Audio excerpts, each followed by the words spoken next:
пересечении границы бародару реклама неста ходом заниматься каждый сам уже совладелец шдагим РГ Транс, а метро Славянский бульвар Ба Казахстан. Я водитель кати би пересадка, номерой телефон, номерой менеджер дару экранай. Занг занин атман, иншалло ки ҳар як рейси ки мерава ма ходом лично равон мекунам. Процесс оплата бародару чиқой ки дидесен ҳама официально касса катияй. Ҳар як таш чек меброя. Тага чи мегӯ худод?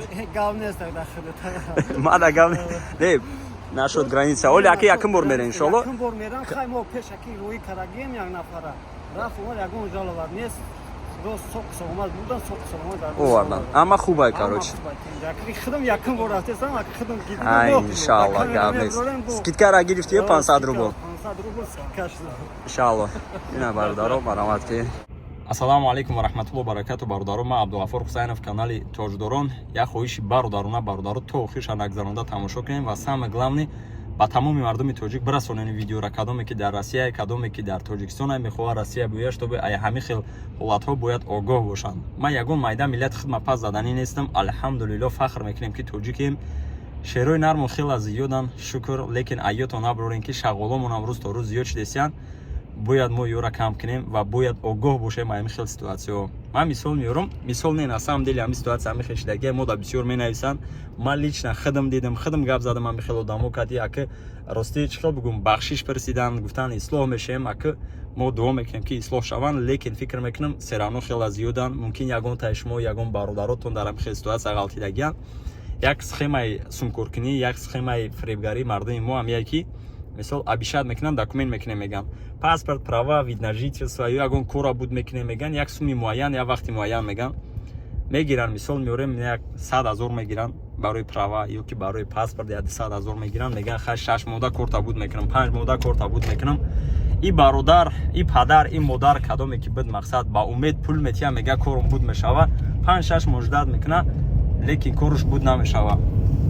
Баъдаи 5-6 моҳ шағол пайдо мешава, мега акаҷон, апаҷон, модарҷон, падарҷон, мақсад бахшиш хай кортон буд нашид, ҳамин хел ситуатсия рейдаи дигару дигар хай сумтона як моҳ пас метам ё ки ман сумтона биги бои бародари падари модар касе ки набоша бечора хирсанд мегира сумао мерава мега хай хатияби сума возврат кардан, лекин намедона ки и ахмақ и суми ира дар документ пеш бурдагӣ нест.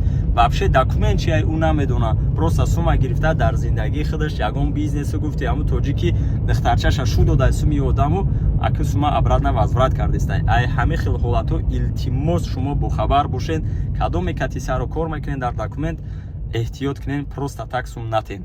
Пока шумо 100% уверена нестем, пока боварии калон надорен, накунен ки ҳами хел одамо хела зиёд шудагиянд. Мо чандтаошо нахабидем. Ҳастай даже одамое ки на самом деле документ мекунанд, 100% кора мекунану, лекин параллелна бо ай ҳами хел чиз ё истифода мебаранд. Мегам уна ма кадесам ку одамда. Барои ҳами ма фикр мекунам як условияи беҳтарин астай. Ма бародаро кати совет гирифтам, мисол хидмам чанд бор фикр карда биромадам, аида варианти хубуш нестай. И ҳам мисол одаме ки пул метия барои ӯ одам, ҳам ӯда вигиднияй, ҳам одаме ки пул мегира барои документ, ҳам барои ӯ вигиднияй. Агар даи дурум вай одам шағол боша, вай бои метия ӯ отказ мекунам. Ма мисол меорам шумода ина мехоҳем документ кунем, фарқ надора вай вид на жительство документа ё ки любой ҳолате ки набоша шумода як суми муайян хайна 100 000 мисол овардесам 100 000 шумода права меган ё ки паспорт меган ё вид на жительство меган, дигару дигар фарқ надора.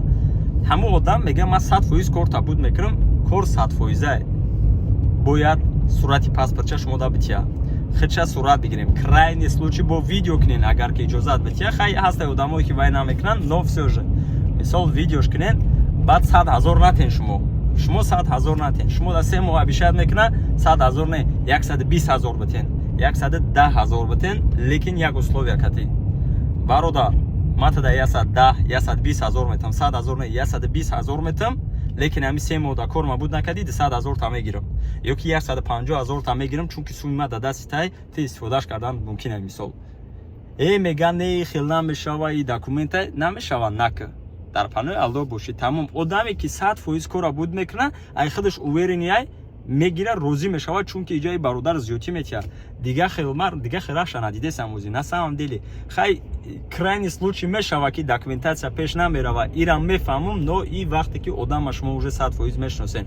Одаме ки намешиносен, одаме ки нав катиш кор мекунен, одаме ки нав рафтомад мекунен, фақат ҳамин условия кати кунен, бовар мекунам ягон тат фреб намехӯрем. Вақте ки сурати паспорти вайра дорӣ, вақте ки сурати документоша дорӣ, сурати хича видеоша дорӣ, ӯ ягон ҷо рафта наметавона уже. Кроме как мисол агар ки ҳамун 100,000 ай чест и достоинствои худаш боло бидонад, чунки тага суратҳои вай, видеои вай дар YouTube, дар интернет мебирояд, ҳама мебинад.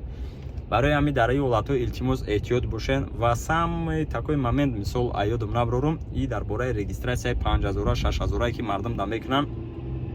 пайдо шудиам бародаро 5-6 та регистратсия мекунанд, баъз адам мебирояд, дигароша леви мекунанд. Ман намедонам даже чӣ хел фикр мекунанд, ё чӣ хел мисол ҳамун ноншон, ай даҳаншон, ай қитаашон мегзараву чӣ хел ҳамун сума ва ё падар модар дар равон мекунанд, ё ки фарзандшон дар равон мекунанд, ҳамун суми ҳарома, ӯ сум ҳаромай. Барои чӣ ки шумо суми фаршӣ, документи фаршӣ мекунед, мардум да фикр намекунед ки ҳамун одам амилиса мекапа, вай падарай, модарай касе набоша. Рӯзи дароз дар отдел, издиватсияи милисода, депортатсия, ҳақорат, як галага пучап ё мегардан ҳамун сума гирифта. Ман рости гапем, 1-2 рӯз пеш мада як хола зан зад, гиря намекуна, тамом. Кати духтараш дар отдел, қапидиян, штраф кардиян, ҳеҷ ка надорум мега. Тоҷи гуфту мега бовар кардам. Хайна чӣ бигем дига? Барои ҳамин як хоҳиши дига бародарона ҳама вақт сарҷам биданмон. Агар ки дидем ҳамин хилолатҳоро дига, ман медонам мисол бисёриҳои мо медонем хела хубай. Яке аз номҳои Аллоҳ Абдусаттор сатркунанда мо нағз мебинем, мисол Аллоҳ нағз мебинад вақте ки як каса ба ҷо мекунем, бисёриҳо ҳамидам цилятса мекунанд, то есть вақте ки ашибка кардан ба меган хай бародар накем, мо дига намекунем, но фикр мекунам ки ҳамин видео бояд огоҳӣ барои бародарое ки регистратсия мекунем, мардума фиреб мекунем, барои шумо дар шавад, чунки ман ягон бор ягон каса дар интернет напартофтам, намондам оли, бисёриҳоро пешон гузаштагим, бисёриҳо хай бахшиш пурсидагиам, бисёриҳо иншоалло ки умедворем ислоҳ шудагиам. Лекин ҷош меояд ки як кас не як каса мо бояд уже дар интернет бирорем, штоби дигаро да дар шава. Барои ҳамин ҳаракат кунем ки ягон тад нағалтен. Дар фанду фиребу дигару дигар мисол ҳамин фиреб накунем мардума. Ки бовар кунем ба уже роҳи бозгашт нестай, дар берун гашта наметонем. Шумо вақти документи фаршӣ мекунед, шумо вақте ки сум мегирен, ай дасти падар, ай дасти модар, апаву ховаре ки бовар кунед дар Москва 1 минут бепул истодан, худтон медонен чӣ азобай. Ман гап задам, гирям омад кати ҳамун модар мега то саҳара дар отдел кати духтарам истодам, надонистам чӣ кор кунам, ҳеҷ ка надорум мега. Шуш партофтагия ҳеҷ ка надора. Кати як духтарчаш дар берун. Чӣ мекунед дига ина? Ки кадай тоҷик идат кардай. Вайра ки кадай тоҷик идат кардай. ҳозир хела зиёд шудагиам. Барои ҳамин эҳтиёт бошен, барои документация кардан, барои мошин харидан, барои чӣ ки мошинхарошам дидем, мошин викуп метиҳанд ки идат мекунанд, мошин мефурӯшанд ки идат мекунанд. ҳамин хакор ай даст шумо меояд ба ҷое ки бихезен як дасти бародара, дасти як модара бигирин. Шумо набарот гуфти ҳамун чизо ки болои саршон меҷикен, тай ов мекунем бародарои худтона. Хеле бадам намеша бародаро. боқӣ дар панои Аллоҳ бошен, бовар кунед ман ганда эмоция да будам. Агар накарда бошам, мози ҳамин ягон 40 ё 50 видео май. Ай ҳамин 4 соата ман фақат видео кардистам. ҳаракат кунед нашава ҳамин корро, ҳаракат кунед якдигарро дастгирӣ кунед. Наметонен дастгирӣ карда зарартона нарасонен, илтимос зарартона нарасонен, тамом. дуо кунен дар ҳаққи, дуо кардам наметонӣ, ям дуотан дар кор нестай. Илтимос зарартона якдигартона нарасонен, тамом. бовар кунен, агар шид момент ки мо дидем, на самом деле мо фақат минуси ҳози мардума гап задем, плюсашам хела алҳамдулилло зиёдан, хела зиёдан.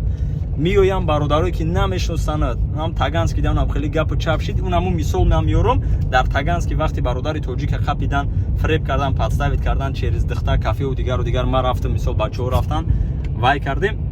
бовар кунем баъд аз чанд рӯз мада тоҷикову чизо занг мезананд, аппурачапу мекунанд, угражата мекунанд ки видеото удалид ки уҷара мо кришават мекунем, хай лоха ёфти лох мекунӣ мега. Ина чӣ бугум дига? Ин ҳамин кор меояд дасти як хел мирғу. барои ҳамин бародаро ҳаракат кунед, як бор дига бахшиши зиёд якдигарро дастгирӣ кунед. Дастгирӣ кардан наметонед, илтимос зарартона нарасонед. боқӣ дар панои Аллоҳ бошен, Аллоҳ нигоҳбонтон. ягон камбудӣ боша нависен, иншоалло ки дар оянда ислоҳ мекунем. ягон ҷой вайш нестай. кадоме ки суханои мадам розӣ нестай, бародарон нависен, ислоҳ мекунем. дар панои Аллоҳ бошен. Ассалому алайкум.